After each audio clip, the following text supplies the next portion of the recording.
श्री सांगस परिवार आदित्यादि नवग्रह देवता सहित परिवार देवता सहित लक्ष्मी गणपतये नमो नमः। मुखे शुद्ध आचमनीयं समर्पयामि। ओम यत्पुरुषेण हविषा देवायज्ञमतन्मदा वसन्तो अस्यासीदाज्यं ग्रीष्म इध्वः शरद्धविः। श्री सांगत परिवार आदित्यादि परिवार देवता सहित लक्ष्मी गणपतये नमो नमः। स्नानम् अथ शुद्धोदक स्नानम्। ओम आपोहिष्ठामयो भुवस्तान ऊर्जे धातुना महेर्ना विदक्षते यो पश्चिमतमोरधस्तस्य भाजगते हनः उहतेरेव मातरः तस्मा अरङ्गमामवो यस्य क्षया गजन्मथा आपो जनयथा जनः। श्री सांगत परिवार आदित्यादि नवग्रह देवता सहित परिवार देवता सहित लक्ष्मी गणपतये नमो नमः। शुद्धोदक स्नानं समर्पयामि।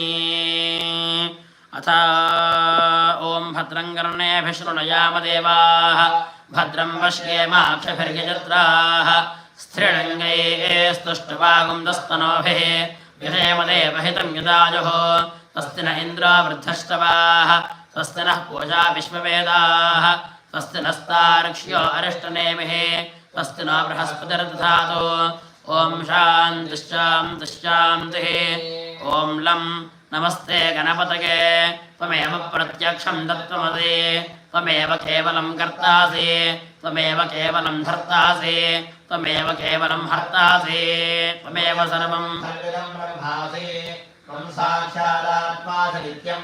ऋतं वच्मि सत्यं वच्मि अवत्वं माम् अवभक्तारम्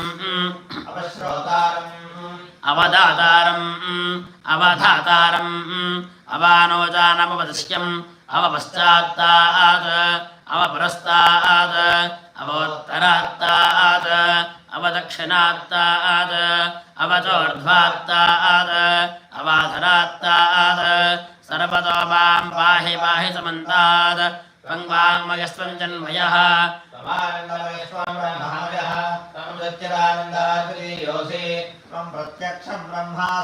त्वं ज्ञानमयो विज्ञानमयोऽसि सर्वं जगदिदं त्वत्तो जागते सर्वं जगदिदं तत्त्वस्तिष्ठति सर्वं जगदिदं त्वयलयमेष्यति सर्वं जगदिदं त्वयि प्रत्येति।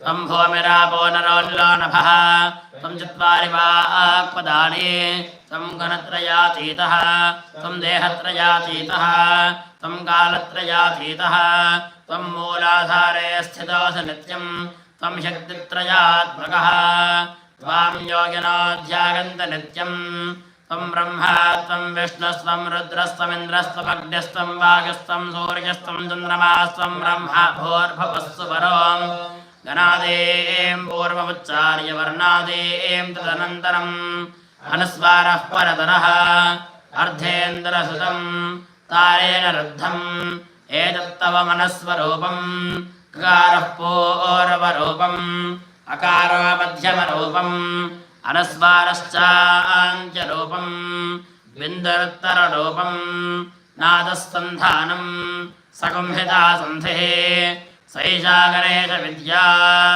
गणकऋषिः निसर्गायत्रे छन्दः श्रीमहागणपतिर्देवता। ॐ गं गणपतये नमः। एकदन्ताय विद्महे वक्रतुण्डाय धीमहि तन्नो दन्तिः प्रचोदयात्।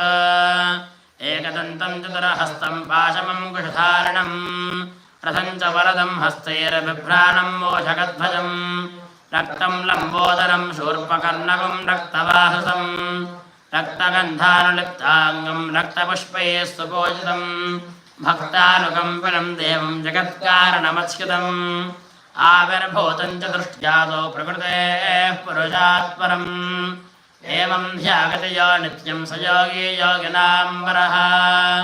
नमो व्रातपतये नमो गणपतये नमः प्रमथपतये नमस्ते अस्तु लम्बोदराय एकदन्ताय विघ्नविनाशने श्रीवरदमूर्तये नमो नमः। ॐ भद्रं कर्णेभिः शृणुयाम देवाः भद्रं पश्येमाक्षभिर्यजत्राः स्त्रीलिङ्गैस्तुष्टुवागुंदस्तनोभिः यशेम देवहितं यदाजुः। स्वस्ति न इन्द्रो वृद्धश्रवाः